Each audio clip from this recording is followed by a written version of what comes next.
Welcome and thank you for joining today's conference, Education and Outreach Strategies for Landlord Participation. Before we begin, please ensure you have opened the chat panel by using the associated icon located at the bottom of your screen. If you require technical assistance, please send a chat to the event producer.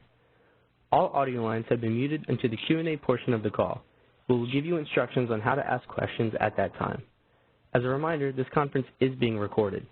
With that, I'll turn the call over to Stephen Durham, Director of the Office of House Voucher Program. Hey, good afternoon, everybody, and just want to start off the webinar here by saying that we at HUD we're trying something new. We're all working remotely. We're all social distancing, so we apologize if there's any technology problems or if there's any background noise that happens during the course of the webinar as we're all working remotely from our homes. I'd also be remiss if I didn't acknowledge that these are unique and unprecedented circumstances for all of us, all PHAs, landlords, residents alike, and we just want to thank you guys and your agencies for keeping your staff, your residents, and all your partners safe during this time. We're all working tirelessly to address the effects of the COVID-19 crisis. We're sure that you are too, and we're sure that it's difficult trying to complete all your core agency functions during this time. But as we work through this, one of our tasks is to continue to meet the department's ongoing goals and moving forward with key secretarial initiatives. And one of Secretary Carson's main initiatives that he's put forth during his time here at HUD has been to increase landlord participation and satisfaction with the HCV program. A key amongst that initiative is how do we retain our existing landlords and recruit new landlords. And given the current circumstances, we recognize that the current economic situation is uncertain for many. And at times like this, the voucher program becomes a very critical resource for families that are in need. And so recruiting and retaining landlords during this time is going to be extremely important. It takes on heightened importance during this time because we have to ensure that our families are able to find safe, suitable, decent housing and with some affordability as well. So the efforts that we put forward and that you guys are going to be putting forward during this time are critical to ensuring that those resources are available to our families. And we thank you guys, like I said, for taking the time out of your days, your busy schedules, to actually tune into this webinar as we try to provide some information about how you can best achieve that. So getting into what today's webinar will focus on is going to focus on the education and outreach chapter of our new HCV Landlord Strategy Guidebook for PHAs. This is going to be the first chapter of our new guidebook that we're putting out, and so for HUD staff and those that have worked on it, it's a very exciting milestone, and the Landlord Task Force and PHAs that have been worked with us to help pull this guide together are extremely proud of the work. And we thank you guys for taking the time to listen to us as we go on about our first release. And so before we start the webinar formally and I hand it over to the team to do that, we'd like to actually call your attention to a few key activities that the voucher office is taking right now in response to COVID. Many of you guys are aware that the CARES Act has been signed. It's been in place now for approximately 30 days. And we are taking strides within the voucher office and rental assistance programs to implement that CARES Act. The CARES Act provided the department with the authority to have statutory and regulatory waivers to enforce statutory and regulatory waivers for our PHAs so that they can be most agile in responding to the COVID crisis. And we recently published a PIH notice, PIH notice 2020-5, where those waivers were announced, the waiver authorities were announced, and alternative requirements to those to satisfying program regulations were identified within that notice. And we hope that PHAs take some of those flexibilities to help that they can ensure and continue focusing on assisting families and helping families actually move into properties, retain property, stay in the property, so on and so forth. The notice provides PHAs with full discretion on which waivers and alternative requirements they choose to adopt. and it gives you the opportunity to adjust given the circumstances that everybody's facing. And it helps you better serve your communities by trying to reduce some of the administrative burden that that generally comes with the program. So we encourage PHAs to read this notice and to reach out to HUD through the waiver mailbox, which is listed in that waiver notice, to ask any questions that you may have about responding to the COVID crisis. Within the CARES Act, we were allocated $850 million in administrative fees. Those will be awarded to the PHAs, and also $400 million in additional HAP funds. And there will be forthcoming notices fairly soon that will be issued that provides more information about HUD, how we intend to award these funds and the implementation of those funds, the reporting requirements associated with those funds. So please be on the lookout for those, because we recognize that as the times are uncertain and times are changing, that the needs in local communities are continuing to change, and they're changing rapidly. We're trying our best to be responsive to those changes, and we are hoping that you guys are doing the same. We recognize that PHA's worlds are operating differently now, and in terms of staffing maybe not being available, or staff working remotely. So we encourage PHAs to read these notices, review these notices, apply necessary waivers, and to continue assisting the families to the best of your ability. And so we thank you guys for that diligent work. We thank you guys for furthering the mission. And we thank you guys once again for joining the webinar today as we talk about how we can continue to recruit and retain landlords. And we thank you guys for the work that you're providing in the communities. And with that, I'd like to turn it over to Sarah Fialo, first pick, who's going to help us with today and lead us through today's webinar. Sarah, take it away. Great. Good afternoon. Thank you very much, Stephen. Hello, and again, welcome to the second HCV webinar in the HCV Landlord Participation Webinar Series.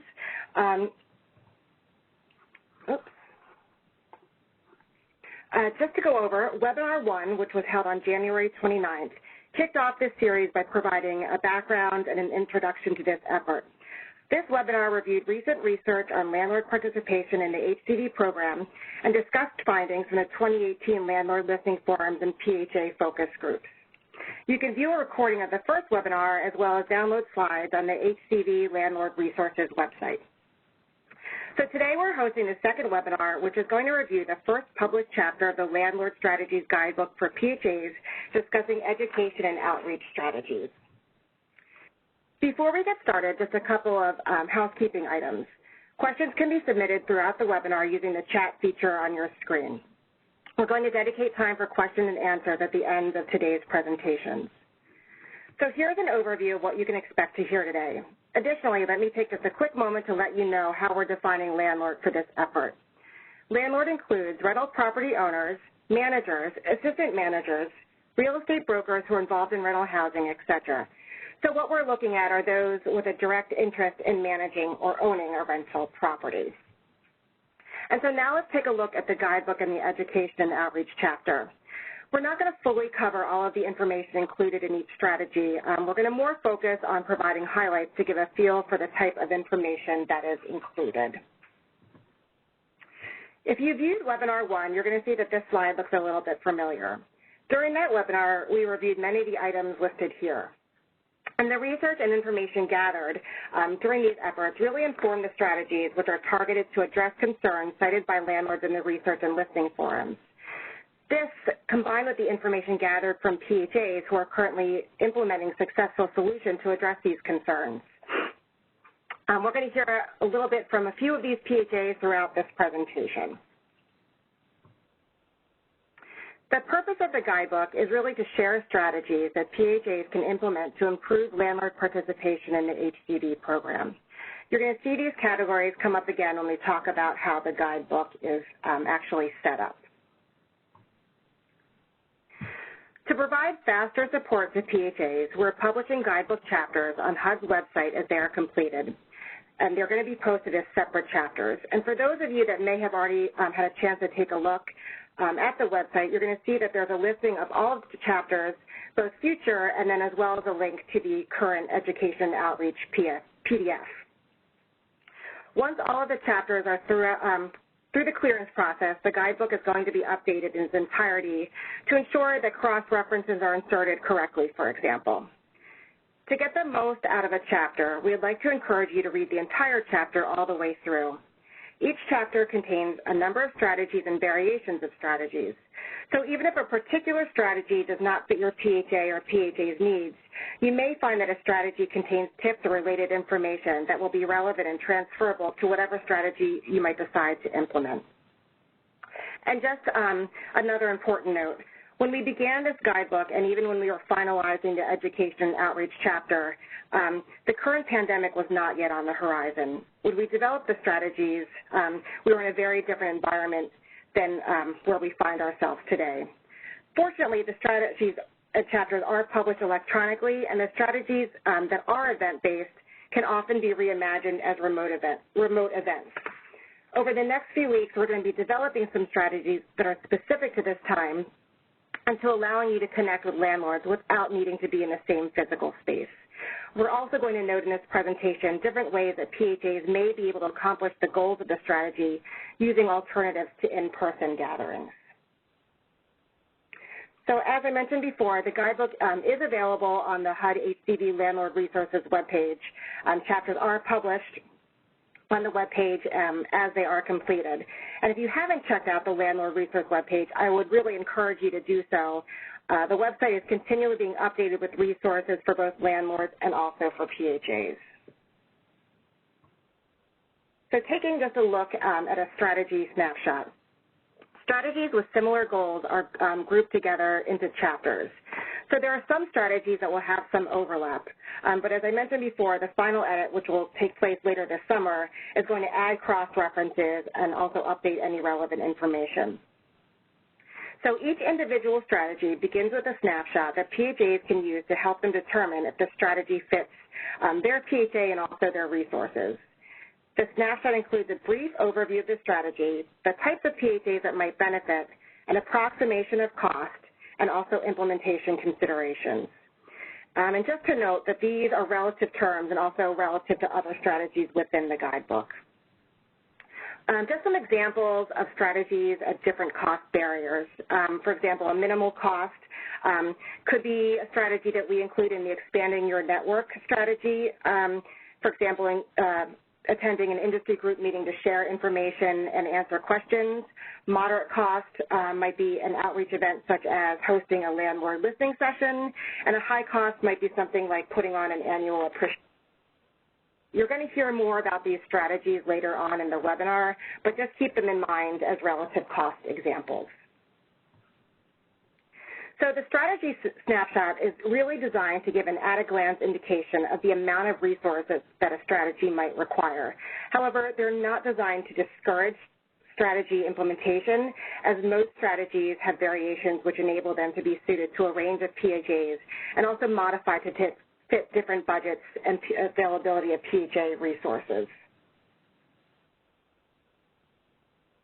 The final guidebook is going to have a chapter dedicated on how to choose strategies to fit a PHA's need. In the meantime, the strategy snapshot is a really great tool to use. Some additional things to consider when trying to figure out what strategy might be a good fit. One is needs. So what are the needs of landlords in your area? This can be determined in a variety of ways, some that are discussed throughout the education and outreach chapter. Local issues. What's happening in your area? Is there an SOI law that's going to be passed? Extremely high or low vacancy rates? Are you seeing a lot of failed inspections? This might also necessitate a new approach or strategy. And then finally, taking a look at resources. So what financial and staff resources does a PHA have that can be used to implement a strategy? In some cases, a strategy might not require a huge investment of resources at all. PHAs might have materials and technology already in existence that can be used in new ways with minimal change. For example, PHAs that have great paper materials could augment these with additional information for landlords. The same thing for websites. PHAs with current websites could perhaps add a landlord-specific page. So let's dive in and take a look at the education and outreach chapter. This chapter is focused on strategies that can both attract new and also maintain current landlords through education and outreach efforts. Each chapter will begin with an introduction, which will provide an overview of the individual strategies that will be addressed and the PHA process improvements that they will enhance. And as you can see, this chapter has an introduction and then 5 strategies.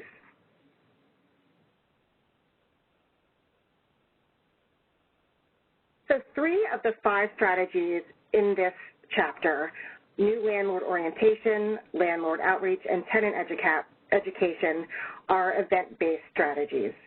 The introduction includes what we're calling a meeting planning 101, which outlines broad planning steps and tips that can help make events successful.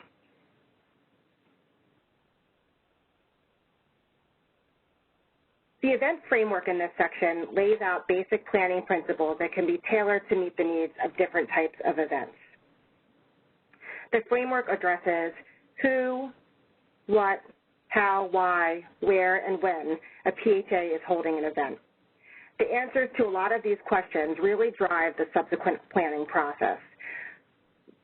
Once the framework is established, the section then discusses some logistics and how to plan.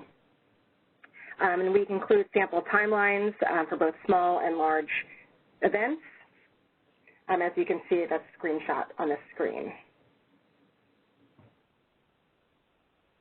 Also, while in-person events might not be possible at the moment, the event framework can still be used as a tool to develop and inform events, swapping out in-person events for alternates such as webinars, group calls, or other types of online gatherings.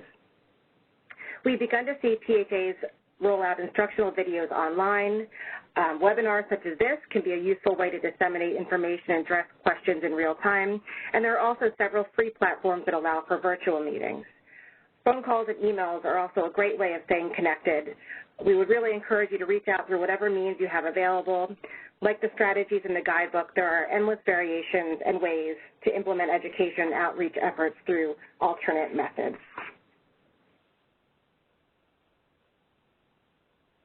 So the first strategy in this chapter is titled New Landlord Education. You'll see this strategy snapshot, which includes an overview of the strategy, in this case providing new or potential landlords with information on how to participate in the HCV program. The goal being to provide education on the HCV program to ensure that landlords have a thorough understanding of and feel comfortable with the HCV program. It's a strategy that all PHAs could implement, and the cost is relatively low with moderate implementation considerations. This is an event-based strategy that includes the event framework, which has been tailored to this particular strategy. While some PHAs hold landlord orientation as part of their standard practices, some examples of PHAs who do not offer orientations but might consider implementing are PHAs that are noticing a lot of turnover of landlords in their community, or also a lot of new landlords with questions about the program, PHAs that operate in communities where landlords might be more comfortable learning and asking questions in person instead of via email, for example, and also PHAs that are seeing a lot of similar questions from new landlords. Orientation may actually save the PHA time by addressing a lot of the questions for several landlords at once. So under the what in the framework, we discussed some of the topics that PHAs might want to include in an orientation workshop. You can see them listed on the screen, but I just want to highlight a couple of the list that are frequently sources of confusion. So, for example, rent determination and payment process, and then also tenant screening, and particularly the roles of the PHA and landlord, PHA screening for eligibility versus landlord screening for suitability.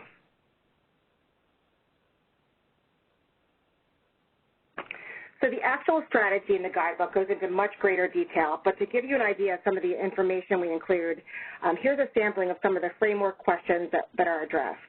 For example, we offer suggestions on who should deliver the training, PHA speakers, inspectors, fair housing representatives, how will the information be delivered, typically workshops that are 2 to 3 hours long, and then as well as some logistics tips. Landlord orientation is something that PHAs might find is easy to adapt to a virtual environment, particularly if they already have materials developed. As this is an instructional event, it could, for example, be recorded as a webinar and posted for landlords to view. The next strategy is landlord outreach events. Again, you will see the strategy snapshot. This strategy is also event-based, but the target audience is current landlords and focus on information sharing between landlords and the PHA. You'll also see that this strategy has the potential to have a higher cost associated. Before we dig into the different ways the strategy can be implemented, let's take a look at some ways that PHAs might determine what information should be included in an outreach event. One way is for PHAs to ask current landlords what they might like to see on an agenda. They can also check in with PHA staff about common issues or trends that they might be seeing. Additionally, to encourage attendance from landlords that don't currently participate in the program, PHAs might include topics that appeal to a broad base of landlords. And examples are shown, such as providing information on evictions or fair housing.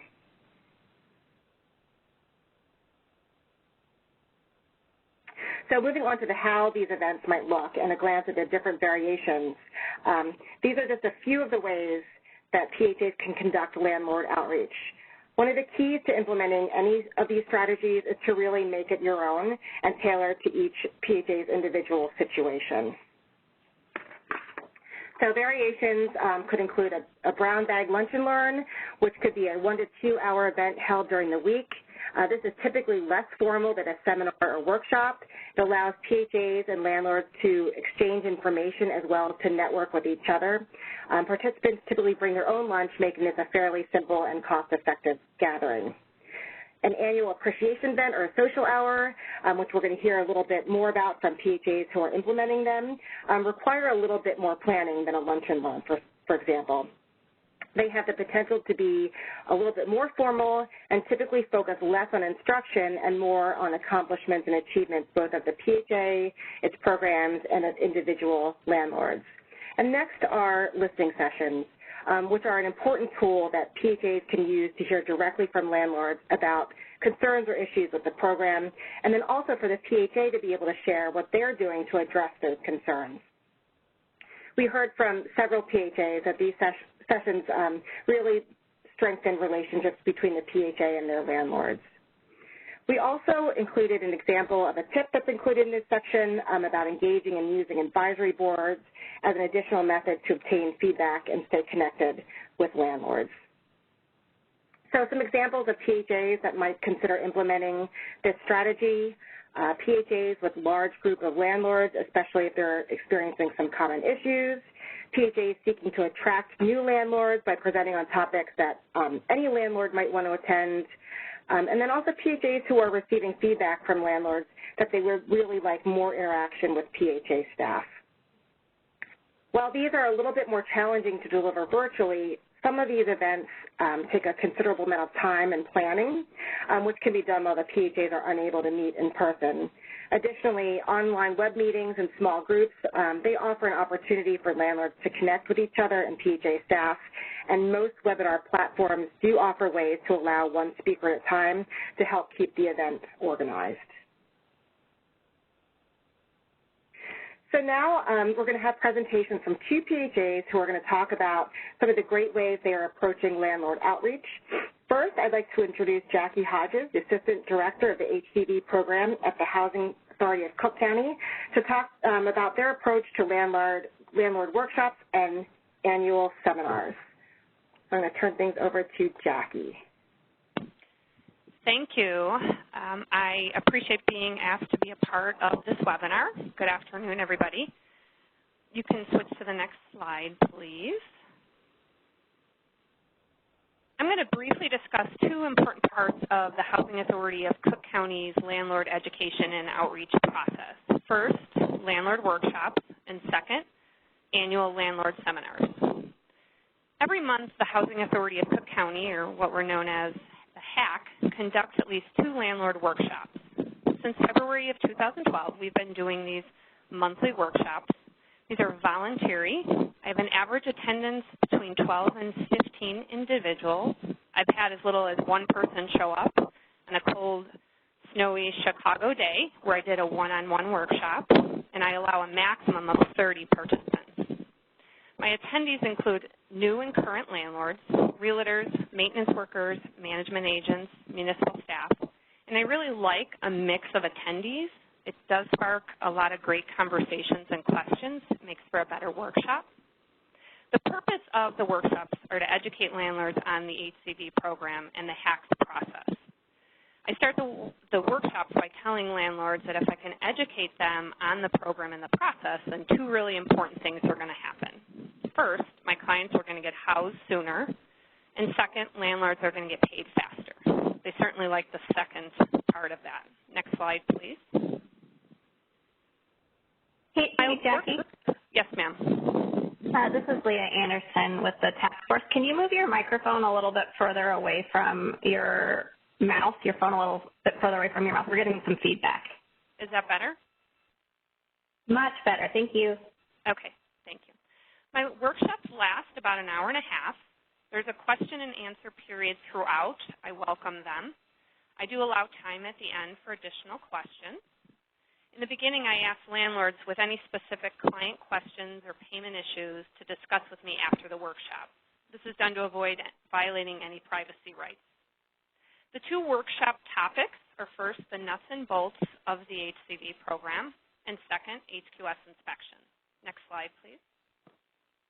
At the nuts and bolts workshop, I talk about the HCV program in general.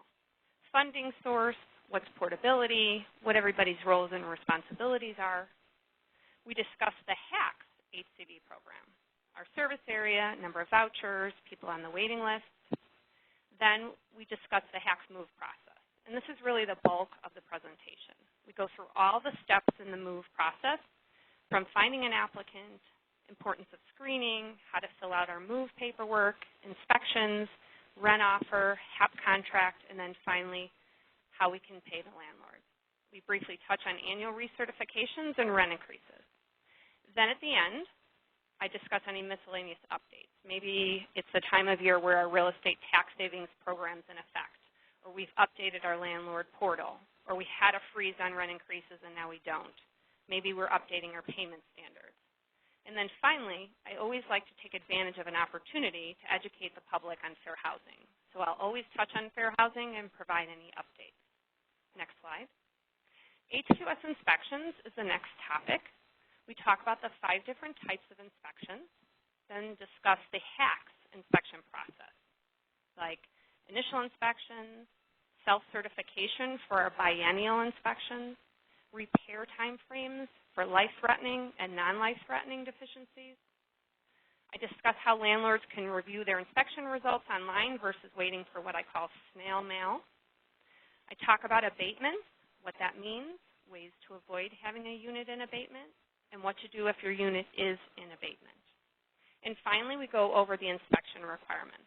I pass out the 52580 inspection checklist and go over it. We talk about a list of common FAL items, both tenant and landlord, what is required for a room to be considered a bedroom, lead-based paint protocol, and any municipal inspection requirements. Next slide, please. The second part of the HACS landlord education and outreach process is annual landlord seminars. This event is held once a year. It's all day, goes from 9 to 4:30. We have a variety of topics and guest speakers, so they don't have to sit and listen to me speak all day. We offer a light breakfast, afternoon snacks and beverages. We hold the seminar in our conference room in our building.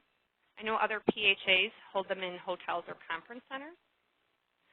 The purpose of this event is to educate landlords on the HCV program, to give them tools to be more effective landlords, not just HCV landlords, but landlords in general, and property owners. And it does help build a rapport with our landlords. And finally, it's an opportunity to engage a larger pool of landlords. I may have a landlord out of state that wouldn't want to come for an hour-and-a-half workshop, but is more amenable to come for an all-day event. Next slide. The agenda for this seminar is the HACS HCV program and HQS inspections. So it's essentially my landlord workshops condensed. The Public Health Department comes and talks about 2 important topics, lead-based paint hazards and smoke-free housing, Sheriff's Department touches on eviction, timeframes, procedures, and protocols. I have a member of our staff come and talk about our mobility program. A tenant screening company discusses the importance of consistent applicant screening. And then I have an attorney come in and talk about real estate tax appeals. Next slide. We give a survey to the attendees to complete to give us feedback of this event. They found it very informative. They enjoyed the variety of topics, and the different speakers definitely kept it interesting. They appreciated our efforts to assist them to be more educated on areas relating to home ownership, and the all-day event did attract more attendees. The negative, they wanted more of these all-day events. So unfortunately, the HAC at this time can't hold more frequent all-day seminars, but it's definitely something that we will review in the future. Next slide. So anytime you perform education and outreach, there's challenges as well as benefits. The challenges, it becomes an avenue for criticism and complaints.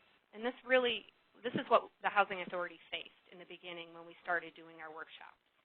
75% of our landlords that attended did not want to be educated on the program. They wanted to complain about the Housing Authority. The social stigma. So when you try to go out there and educate the public on the program, you face the stigma of, quote unquote, the Section 8 program. Lack of staff. Not all PHAs have the ability and the staff to consistently do outreach. Benefits. We're able to provide current information about the HCV program to the public. We can showcase benefits of the program to try and overcome the social stigma. It's definitely an avenue for landlords to be able to communicate their concerns, and in turn, it's a tool for the Housing Authority to gather information. And that's what we did. We worked through the criticisms and complaints. We pushed through on educating, and we were actually able to look at concerns from the landlord and assess better ways to run our program and make it better for landlords and tenants. Last, opportunity to go over important topics relating to home ownership. Again, a great way to build rapport with your landlords. When a PHA consistently performs landlord outreach and education, the benefits far outweigh the challenges. And this really holds true for the Housing Authority of Cook County.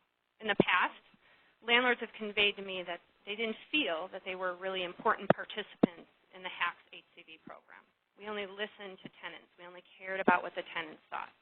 Now, after consistent education and outreach efforts, landlords feel that they play an important role in the HAC's successful HCV program. That's the end of my presentation. Enjoy the rest of the webinar, and thank you very much. Thank you so much, Jackie, for sharing some of the great work that you're doing. Next, I'd like to introduce Orbelina Landaverde, who is going to talk about, who is the landlord liaison and housing locator at Sonoma County Housing Authority, to talk about their upcoming social hour, as well as their approach to participating in housing fairs, something that we're going to talk about a little bit later in one of the upcoming strategies. So, Orbelina? Hello, and thank you all for participating today. We're really excited to be a part of this series. So our housing authority in Sonoma County, we have some really great department heads who have really been open to new tactics for landlord engagement, marketing, and networking. They've been extremely supportive by assisting our team to explore different approaches, be creative, and then put it all to practice. Like us, I'm sure there's many other housing authorities that share common barriers like having a very limited audience to market to. I can tell you that with our housing authority, we were using the same approach and same tactics for many years, and when we would switch anything up and it didn't work out as we planned, we would abort that system and return to our old practices. We've now come to find that collaborating within our department and team has opened many doors to a variety of avenues we can explore. And pushing through those unfamiliar strategies and procedures while lending the time to find out if the practices are effective or not. This helps us filter our approach to identify best practices. On that note, I'd like to share a few exciting strategies that have worked for us. Our housing authority used to hold landlord engagement series to share information with landlords and answer questions and concerns they may have had. And unfortunately, the series took a turn, and eventually the meeting became a landlord complaint session and really just was no longer a productive event to hold. So we're now going to start a similar event, which is our Landlord Social Hour. So we'll host the Landlord Social Hour as a mixer and landlord appreciation event to strengthen and build our relationships with active landlords, as well as any potential future partners that may want to join us as landlords. So the attendees at this event would be anyone from active landlords, property managers, property management corporations, and again, anyone else who was interested in learning more about the programs and how to get involved. On our end, from our housing authority attendees, we would have our program compliance officer, landlord liaison, HQS inspector, and then we would rotate the rest of our team members to come in, so people that, landlords that are participants are familiar, can get familiar with everybody who plays a role in the program as their partner. So this would be a formal, casual evening event. So we would look at it more as a mixer, and we'll be holding it from 6 to 8 p.m. so people have time to get there after their workday. And we'll be holding it at a local event venue or small hall. We'll serve appetizers, desserts, wine, coffee, and water.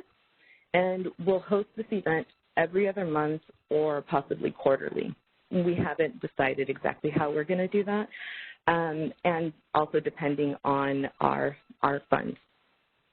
So annually, we'll also present awards to all landlords who have been active with us for 5 years, 10 years, and so on, just to give those people recognition and just bring some light to all the good that they've done and how great their partnership has been. The goal here is to acknowledge our partners and show them appreciation and support by creating a space and a community for participants and landlords in the program. So this is not going to be a meeting where we stand up and present to landlords and attendees at the event, but rather interact and have conversations with our guests, as well as listen into the conversations amongst everyone who's there, so that we can identify where they're excited about the program and also where we can improve to optimize our relationship.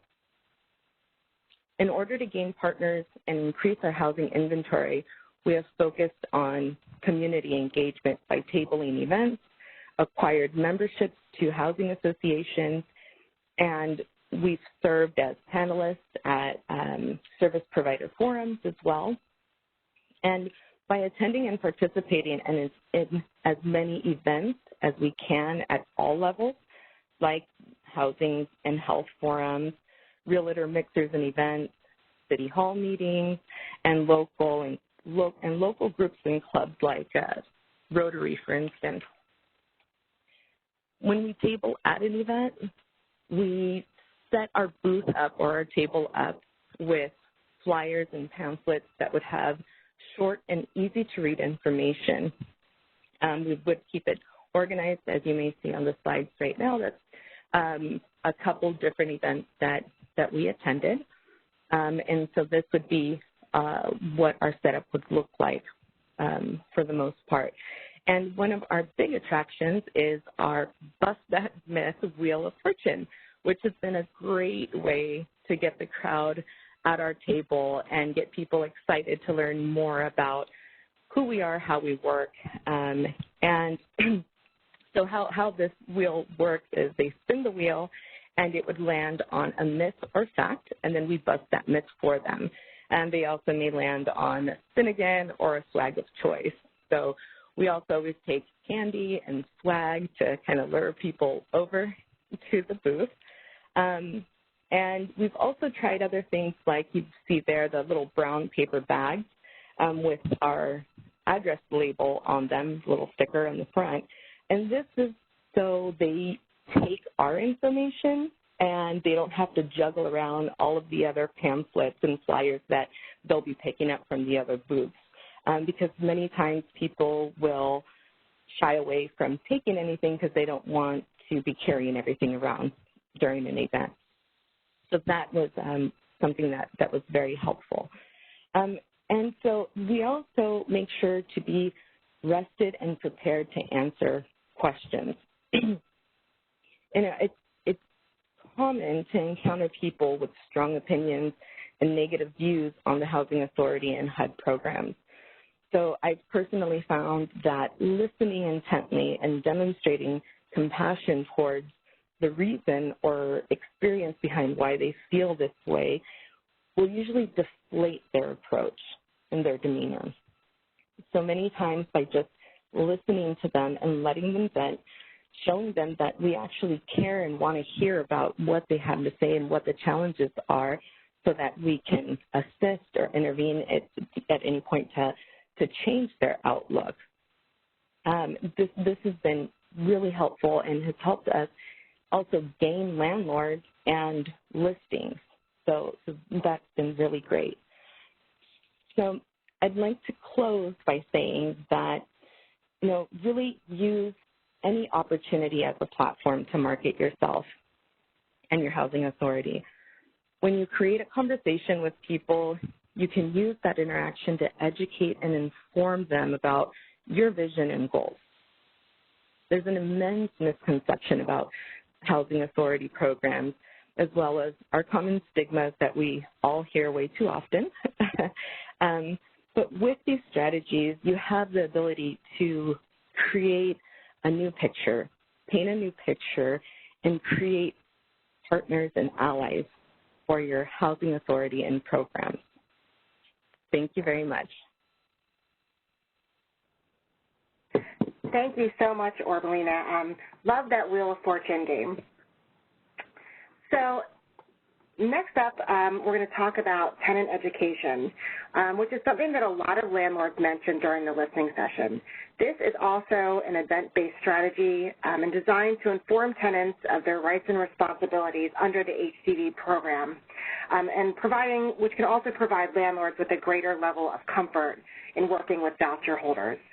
So PHAs that might consider implementing this strategy are PHAs that have seen a higher turnover in tenants leaving units, those that have noted that tenants are having difficulty locating units within the standard time frame. We know that this can be related to more than one issue, but tenant education is one way to be able to support tenants in their search process.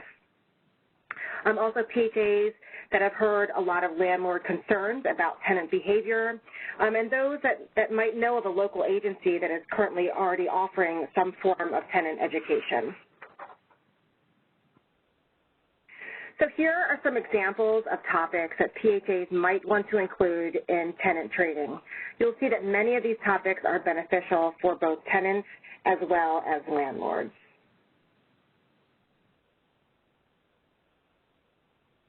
So tenant education is something that might be offered by a partner organization in your area. This is an event that can be offered in person as well as online. As it is instructional in nature, it does lend itself to being offered virtually.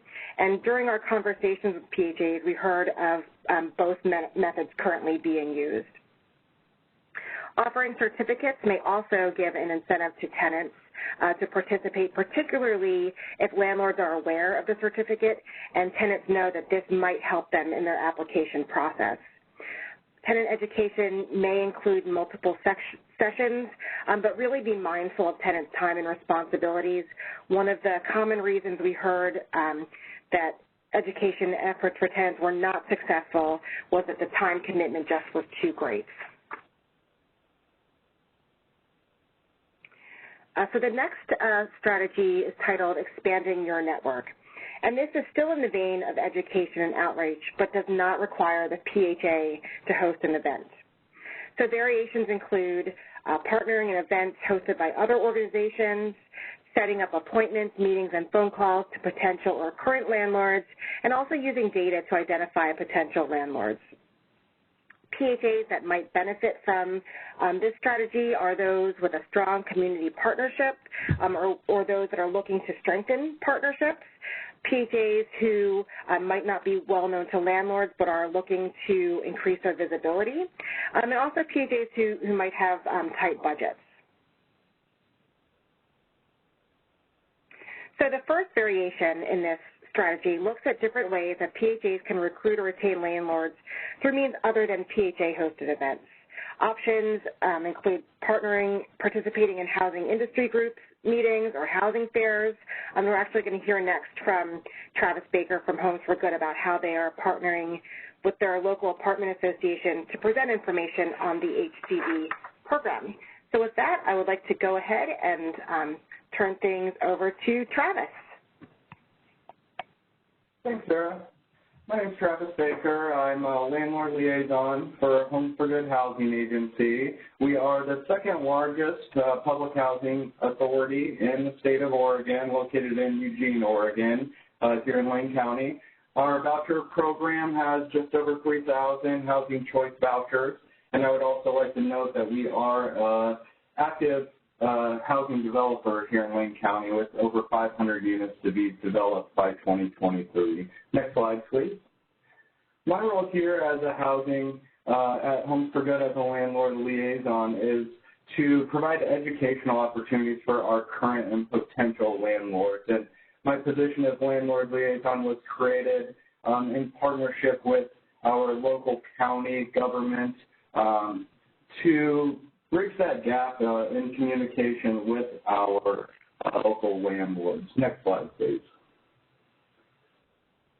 So I'm here today to talk a little bit about our partnership with our local Rental Owners Association. A little background on our Rental Owners Association. It's the largest Rental Owners Association here in the state of Oregon, over 1,000 members. So when we're participating in events, we're working with landlords that currently participate in our programs as well as potential landlords for our programs.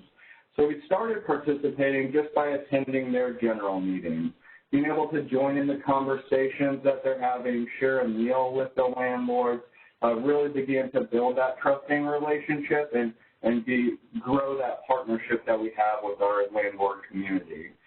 Next, we began submitting articles to their newsletters on a monthly basis, which really served as a benefit for us in the ability to cascade and communicate changes to our programs, provide education of our programs to landlords that may not be aware of our programs or may be participating but don't necessarily have a firm grasp of our programs. So really a good way to bring our information to the landlord community here in Lane County.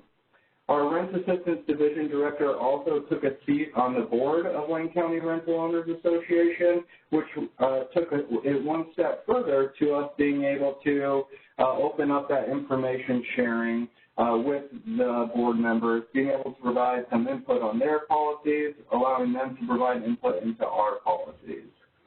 So my role in providing education to the Rental Owners Association starts informally, providing education at their events, whether it be one-on-one with a landlord, whether it be during the Q&A session, just being able to chime in, provide education of our program policies, our requirements, and that has been really beneficial in putting a face to the agency for our landlord community. They now understand that we are not some faceless entity and that we are people working behind the scenes, doing our best to accomplish the goal of getting people into affordable, safe, decent, sanitary housing.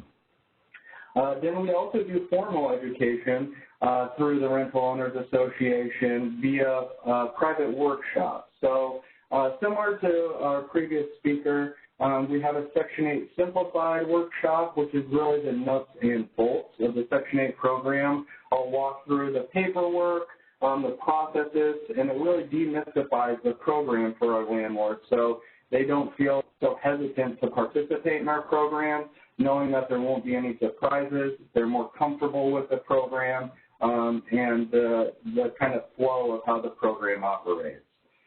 Secondly, we now offer a housing quality standards workshop through the Rental Owners Association, which stemmed from feedback that we received through the landlords in that agency, saying, hey, we want to know more about these inspections. We want to do better at these inspections. So through that feedback loop, we created this HQS workshop, which in turn lowered our reinspection rate. So I think that's a good example of how this partnership and collaboration benefits both the landlords and the housing agency in streamlining our processes. Lastly, the education can come through paper materials, brochures, flyers, having those handy at the events, being able to hand out HQS information, general Section 8 information can be really beneficial as well. The partnership with the Rental Owners Association also allows you to innovate. So we get to do some fun things as well, some philanthropic events. Annually, we do a fundraiser for veterans experiencing homelessness. Last year, we did a sock drive, and we're able to donate over 500 pairs of socks at our annual Wayne County Stand Down Veterans event, which is a really fun way to partner with another agency, to be on the same team, to be able to give back to your community, and I would say that's been a lot of fun over the years. The information sharing that comes from a collaboration with the Rental Owners Association can be really beneficial in innovating your program. An example of that being the ability to survey rental owners in your community that don't necessarily participate in your program. For example, we will do an annual survey at our Rental Owners Association asking questions like, what would you like to know more about? How do you feel about your local Section 8 program? And this information can guide the changes and innovations we make as an agency at Homes for Good. An example recently would be the creation of our Veteran Housing Coordinator position. So via the HUD Landlord Task Force information, as well as our local survey information, we found that landlords thought the inspection process and the contract process was taking too long. From that information, we decided to try an innovative position in this Veteran Housing Coordinator, in which the inspector completes the inspection, does the contract on site with the landlord to try and make it a one-stop shop for the entire lease-up process. And we're looking forward to seeing the benefits of that position play out as well. So I think that's a good example of being able to build on that information sharing with your landlord community through your partnership with the Rental Owners Association or other housing industry associations. Being able to proactively discuss policy and procedural changes has also been very helpful. Most recently, looking to get the CARES Act information to our current landlords regarding the eviction moratorium, we were able to develop information and materials for our landlords, and prior to sending it out, touch base with our Rental Owners Association, seeing if they had feedback, ensuring that it did not conflict with state law, which really made it a lot more smooth when we do send that information out and there's no surprises coming. So the Rental Owners Association has already given their feedback. They're comfortable with the information we're sending and really feeling like, okay, we're on the same team. Next slide, please. A few of the lessons that we learned through this partnership is that building trust, building a partnership, it takes time. You need to be consistent. You need to engage consistently, be a part of these conversations consistently. And through that consistent engagement, we found landlords want to be a part of the solution too. They just want a seat at the table. And so that was a really insightful lesson that we learned throughout our process, is that we can all be on the same team as long as everyone is in having that same conversation with each other, being able to provide input. And lastly, through those conversations, you're going to find that your program and your innovations are going to be more effective, already having that feedback from your landlord community prior to rolling out any changes to your program. So in review, I would strongly recommend reaching out to any housing industry associations in your area. Homes for Goods partnership with the Lane County Rental Owners Association has a real boon for our programs as well as our landlord community. With that, I will take Q&A questions at the end of this. Feel free to reach out to me directly afterwards if you have any questions, and I will kick it back to Sarah. Thank you. Great. Thank you so much, Travis, for sharing some of the great things that you're doing. Okay. So moving on to the next variation in expanding your network. Not all education outreach has to be done through large meetings, and this is of particular relevance now as we're navigating and exploring new ways to connect and also to stay connected. This variation examines outreach through one-on-one interaction. So it can include meetings, but also things like good old-fashioned phone calls and even more high-tech ways of meeting online. And I think particularly now, a phone call really can carry a lot of weight and meaning. So who might this be good for? Perhaps PHAs that have a dedicated landlord liaison, and maybe even PHAs that are who have landlords that respond best to more individualized assistance. And PHAs with groups of landlords who might have very different concerns from one another. For example, if you have a group of older landlords who only own 1 or 2 units, and then also a group of landlords who own large multi-building portfolios, they have very different needs and questions. So the final variation is using data. So PHAs may have data sets that they might not have had time to or considered analyzing. And these really are potential assets with information that's already available that can really help identify new potential landlords. So you can see several suggestions on how this might be accomplished. And then also PHAs that might benefit from this would be PHAs that have a robust data collection, PHAs that want to focus more on remote outreach, and then also PHAs that have a program or initiative that is of local or national interest. We heard from several PHAs that they piggybacked off of local and national outreach efforts for the DASH program, and they were able to reach a much larger audience. So I would now like to introduce Shay Mock, who is the Landlord Relations Team Lead at the Columbus Metropolitan Housing Authority, who's going to share some of the innovative ways that they're reaching out to landlords through appointments, as well as identifying new potential landlords through using data and communication with other PHA departments. So I'm going to turn things over to Shay. Good afternoon, everybody. I'm excited to have been invited to participate and represent CMHA in this webinar. Our executive leadership has been extremely instrumental and on board in helping to develop and cultivate our new landlord relations department. This department is really new. We may have launched it 8 months ago or so. It consists of me as the landlord relations supervisor. I have 2 landlord relations team leads.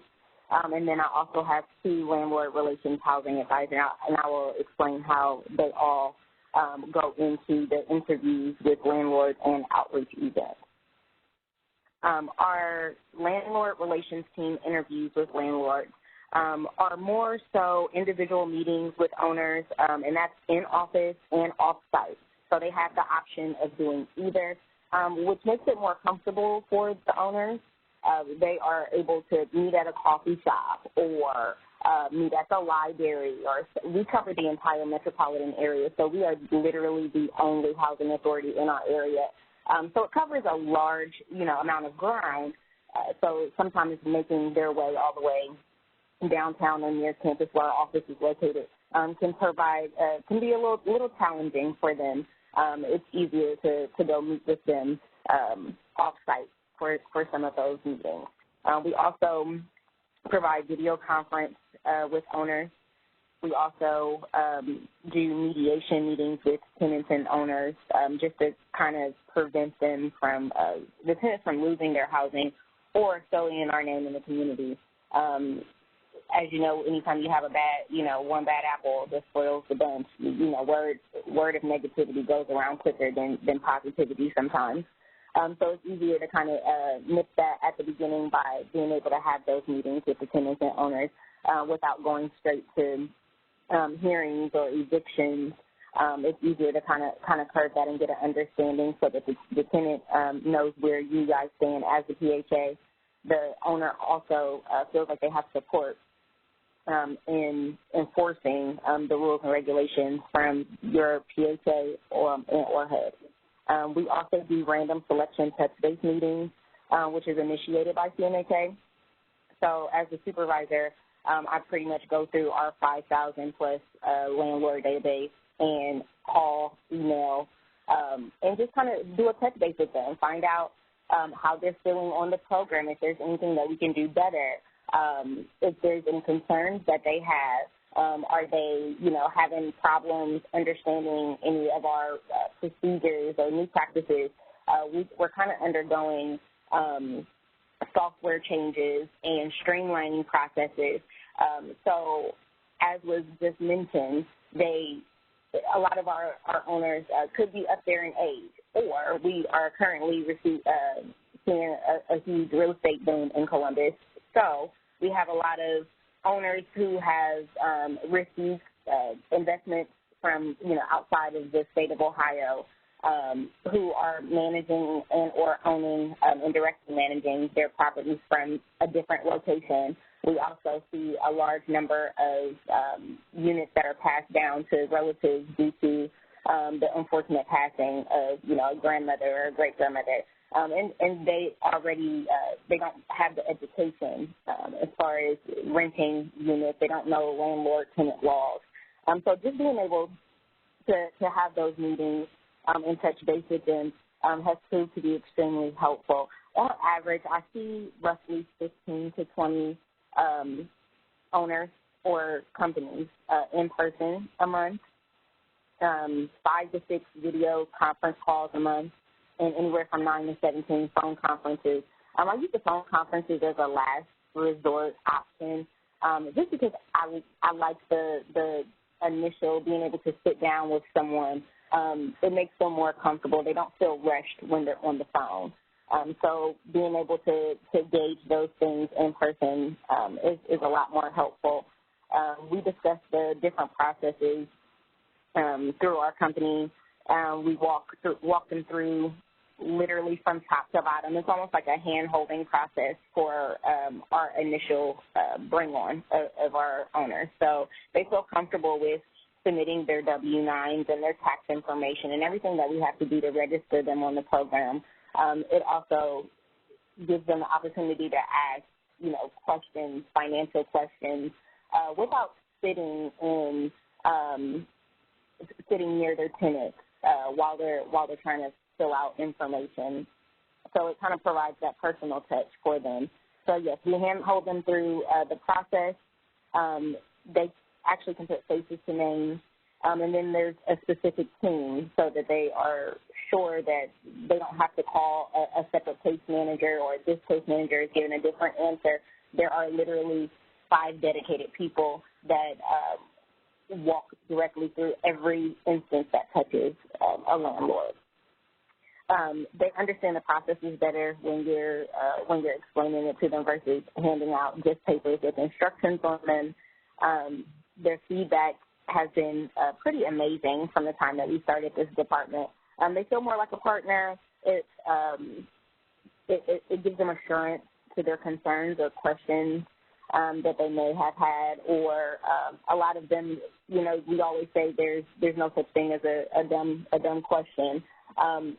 They feel like that when you're speaking to them over the phone or when you give them paperwork, but when they're in person, it does a great deal of justice. We also have the quarterly landlord classes, and then we sign people up for individual meetings after that. If they have additional questions, a lot of times people get stage fright. They don't want to ask questions in front of a large group of people, or they have specific questions in regards to their certain units. I'll also mention that I have 2 landlord relations team leads. Those team leads are to back up to me, the supervisor. as well as the housing advisors to process rent increase requests, any questions that they might have on HQS, and then the 2 landlord relations housing advisors are processing our initial contracts for HCV and PBV landlords. So it's literally a step-by-step from the time that they come onto the program into the time that they receive their HAP. As far as networking events go, we have kind of participated in almost anything and everything you can imagine in Columbus, Ohio. So our team is registered with Columbus Young Professionals, the City of Columbus Department of Neighborhoods, Ohio Women in Affordable Housing, the Columbus Urban League. We participate in Ohio housing conferences. We do community service. We get out in the community. So if I can offer some advice, get out into the community. Sitting in your office does not serve your PHA in growing your landlords and building or rebranding the PHA's reputation. Our community commitment and collaboration mission means we have to be involved in the communities that we serve. So I know we are all usually stacked up with paperwork, and it seems like one task to do after another, but it is extremely important to get out into the community and let people know that you're not just the money that backs the tenants, or you're not just money to pass off, but that you are truly invested in the community. They feel like they can call you and talk to you about any and everything at that point. We register, like I said, with multiple networking communities. We attend events providing information about the work that CMHA does in the community.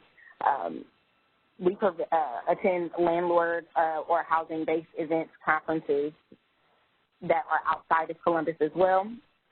We develop the Landlord Relations Committee as well. That does not have to be specifically with our Landlord Relations Department, but any employee within CMHA who wants to participate to assist in providing the events that we will have, the outreach events that we personally have, they are able to come in and assist with those as well, providing educational classes and business networking events and seminars for all landlords, not just CMHA-specific vendors.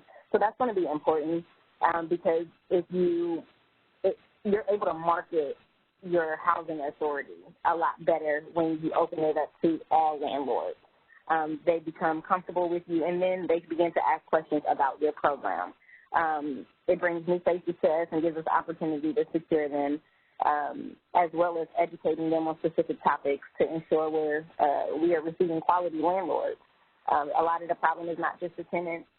Sometimes it's the quality of landlords that you're receiving through your PHA. And with the appropriate knowledge, they can provide great housing to all renting tenants in the city that you're currently serving. As far as research and marketing, we set up meetings with existing and new investment and property management companies to kind of discuss the benefits of becoming a vendor with CMHA. It's built a great relationship and additional unit and property class types to our landlord portfolio. So not just having one particular type of unit has been amazing. So you just have to get out into the community, not just with community events, but marketing your PHA. So it's almost as if you're a landlord yourself marketing a specific unit. You are marketing your PHA. So you have to get out there in order to secure more landlords. We use existing data, as previously mentioned before, to locate opportunities to educate the community on our PHA and to sell our program. Since creating the department, it has drastically increased our units and landlords by roughly 15% in a little under 7 months, and that is amazing. It's a good turnaround, especially for a new department, so I would encourage you all to, if you don't have someone specific that can be dedicated to being the case manager for a landlord, then I would encourage you to do so. You just have to be consistent and provide amazing customer service. We say that our case managers or case workers their customers are the tenants, and our landlord relations department, our customers are the landlords. Thank you for your time, and I hope you guys enjoy the remainder of the webinar. If you have any questions, feel free to reach out to me directly, or I will be available for the Q&A after. Great information. Thank you, Shay, so much for sharing.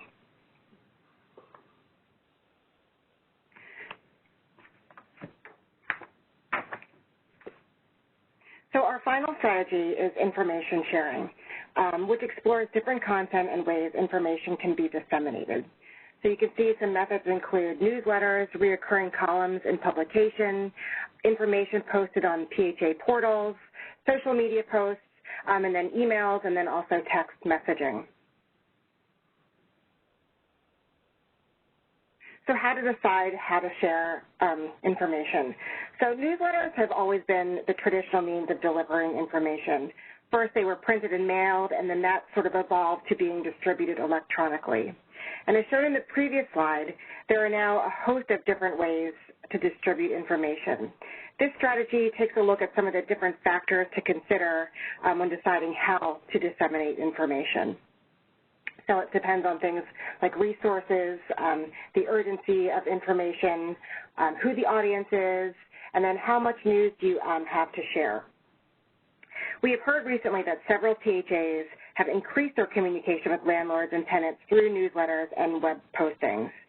And all PHAs, particularly right now, might find that some aspects of this approach are really useful as information is rapidly changing. And now I would like to introduce Leah Anderson, a management analyst in the Office of Housing Voucher Programs and member of the HCV Landlord Task Force, to talk about some of the other efforts that HUD's doing in this space. Leah? Yeah, thanks, Sarah. Hi, everybody. Thanks for sticking with us through the webinar. So just a couple of the things that we're working on, and I sent out a link to the HCV Landlord Resources page in the chat feature a little earlier. We'll also send that out in a follow-up. And all of these things you can find on that website. But on the Landlord Resources page, we've recently published some new material, including the chapter that you're hearing about today. One of the other things that I'm really excited about is a flow chart of the lease-up process. So it has the PHA, tenant, and landlord role. So there's a nice graphic on one side, and then on the back we have some kind of definitions and descriptions of the more complicated processes.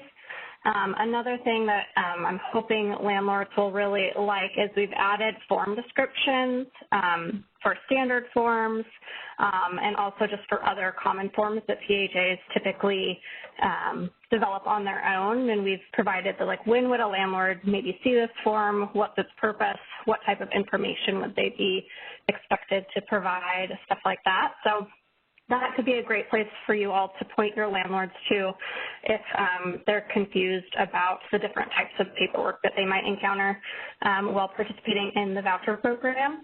Last fall, moving on to the next bullet, last fall we started hosting landlord symposiums with the goal of really providing an opportunity for housing authorities, the local HUD office, headquarters HUD, and landlords to connect about issues in the voucher program, to share information and resources.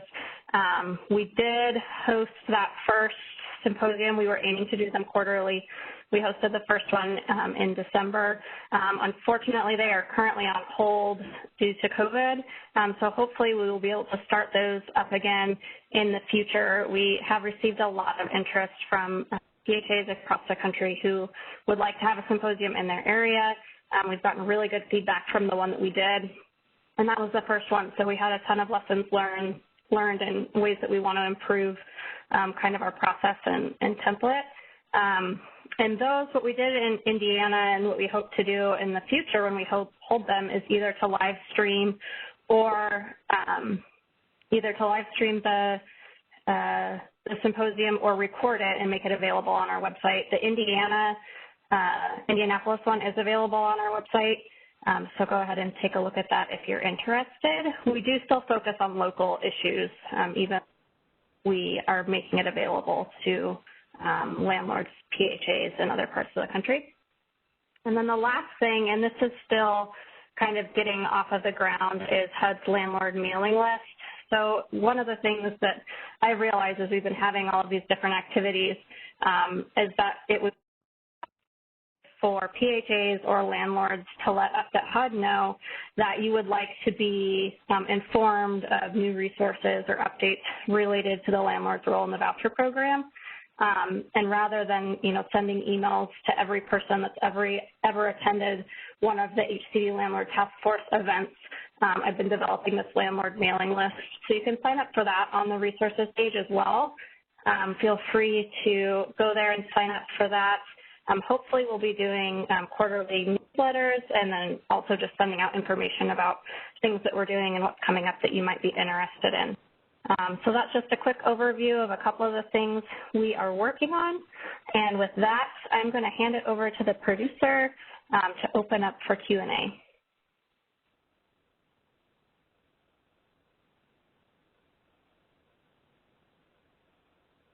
Okay, Leah, this is Nick Bilka. From the voucher program, I'm going to read off some of the questions we got. I'm trying to be considerate of everyone's time, so we might not get to everyone's questions.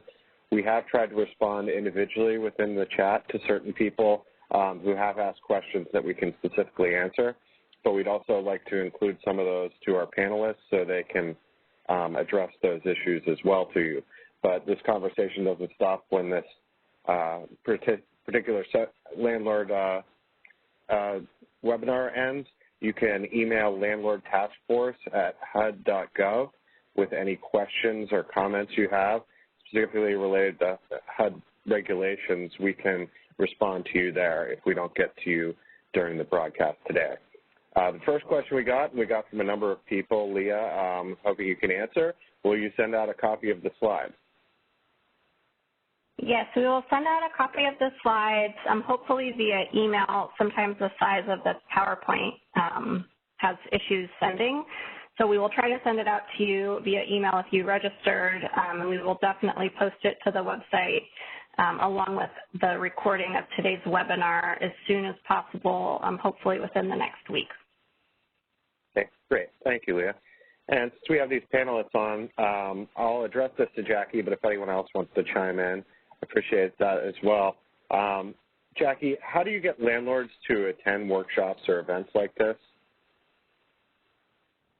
There's a variety of ways. First of all, can you hear me? I want to make sure that my volume is okay. Yeah, I think it's better. Okay, there's a variety of ways.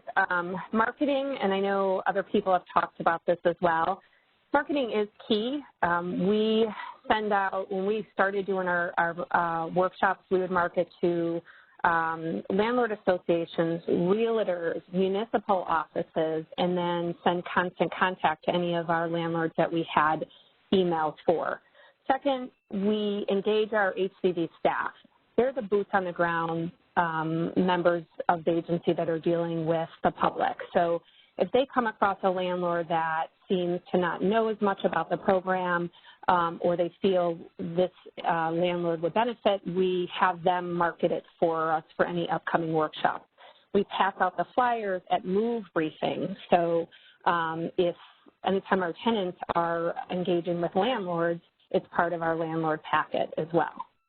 I'll be asked sometimes to go to specific offices. So if I talk to a management company and they're talking to me about struggles that their maintenance staff has, I'll ask them if it would benefit for me to go to their office to do a little training on site.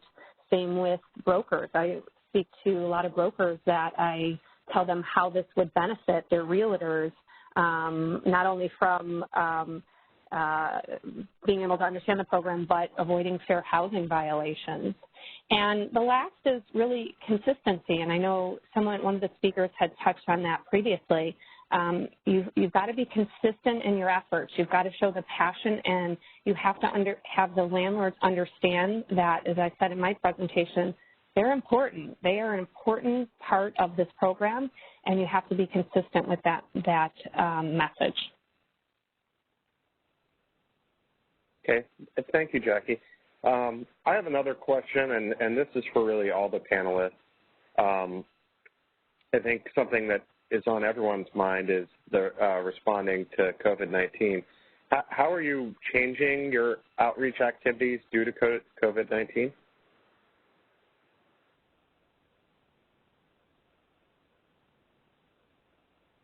PHA. I have pretty much just set up a separate email account and then kind of just touching base with our owners from there, just checking on them and seeing how they're doing with the existing people first before we're reaching out to anyone else.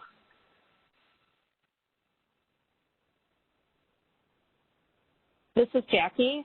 We are considering doing some Zoom meetings and offering our workshops online. Okay. This is Rosalina. Yeah, go ahead. And we are also doing a lot of the same things, but we are also plugging into any events that we see that are web-based, where we may be able to have a voice and share information. I have a question. I'm going to address this one to Travis. Do you have any guidance on how to engage local rental associations and larger corporate properties that tend to have stricter rental criteria? Sure. So this is Travis Baker over at Homes for Good.